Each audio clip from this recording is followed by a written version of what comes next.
I've got a different type of necklace here on head pins, using smaller beads rather than the mixed beads we've been doing. Still again, 2-inch head pins. I've got a mixture here of 4mm and 6mm glass beads, both plain round and faceted. And I've got 3 different colours of rock eyes. These are all size 8. And I've just got a wooden bead there that I'm going to actually do as a clasp at the end. So on the head pins, I've just got a random assortment here. I mean, some people like to do it in more of a pattern, but I just do it randomly. And I put between 1 and 4 beads on altogether, including rock eyes. So for this one, I've just got a 6mm faceted and 2 rock eyes. But just as with all the others, bend over the top of that head pin first. Cut off the excess, so you've got about 1 centimetre left. The very end of the wire, you need to grip part way down the pliers and then twist it back over the top. You'll get part way round and then you won't be able to actually do up the loop. You have to reposition the pliers and do it up to finish. So we're going to do a few of those. As I say, just randomly.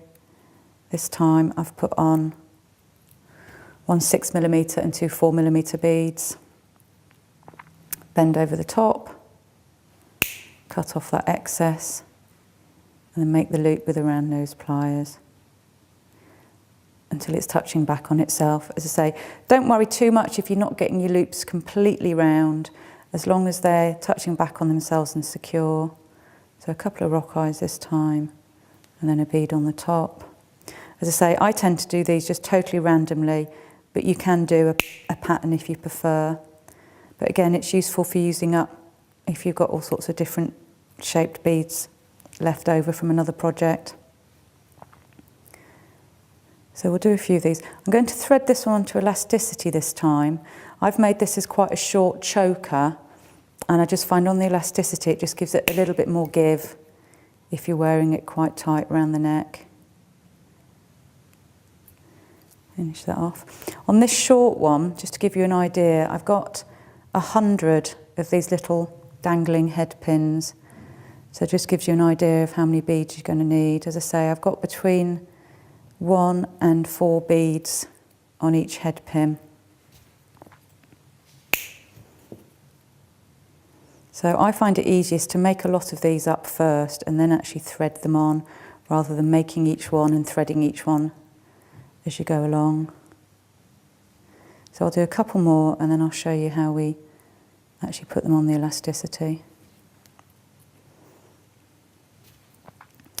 I just find having a few beads in slightly different shades, obviously these are all purple of some sort, but slightly different shades, just again give it a bit more texture and depth rather than them all being the same colour. There we go, I'll do this one and then we'll thread some on.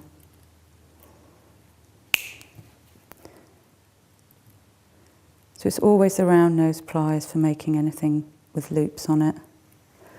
Okay, so I've got a few there. Now I've got elasticity here. This is a 0.8mm elasticity, and it's actually a lot stronger than people think.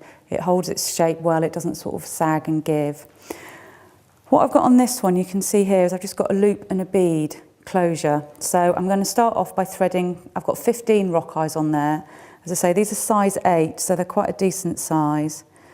And these will fit onto this elasticity. If you're using a smaller rock eye, you will need to use a thinner elasticity, or you could obviously thread it on a Nymo type thread or something like that instead. So 15 of these. Again, I'm just doing them in random colours,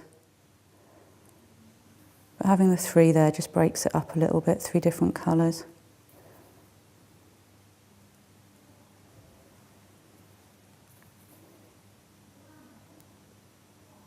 Oops. How are we getting on there? When I knot this, the knots on the elasticity can slip undone, a bit like with nylon or fishing wire. So a little trick is to put a little dab of nail varnish, preferably clear, or a little dab of glue onto the knots, and that just helps set them. And if you leave it to dry before you cut the tail ends of the elasticity off, it will just hold it. Right, so I threaded my rock eyes on there. And all I'm going to do is just tie those in a knot so that I've got a loop. As I say, a little bit of clear nail varnish will just hold that knot. I'm not going to do that now because I'm going to get a bit messy, but say literally just dab it on the knot, and then once it's dry you can trim off the tail ends. So that's my loop. So what I'm going to do is start off with one rock eye in whichever colour, and then one of my head pins, and slide that down. Then another rock eye, oops, and another head pin. Now I find one rock eye between each head pin just spaces it out quite nicely. So it's like this, it's still quite bunched, but you can obviously put more rock eyes between each head pin if you prefer it to be a bit more spaced out or a slightly flatter look rather than this quite bunched look that I've got here. And just keep going like this all the way around. As I say again, random rock eyes between each head pin, but if you prefer you could do all one colour or keep it as a pattern. Oops.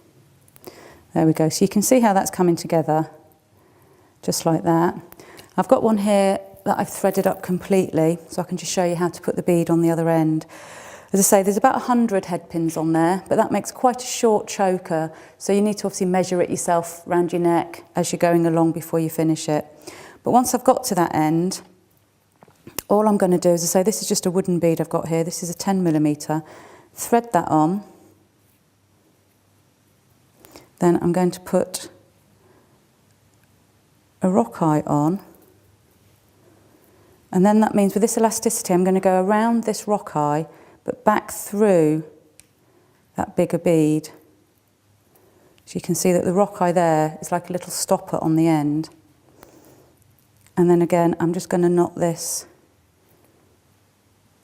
around itself. Do that. So if you just do that and do a couple of knots, pull it nice and tight.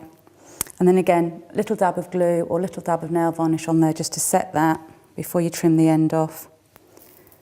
And then because it's on the elasticity, that little loop just stretches to fit over there, and that's it all finished.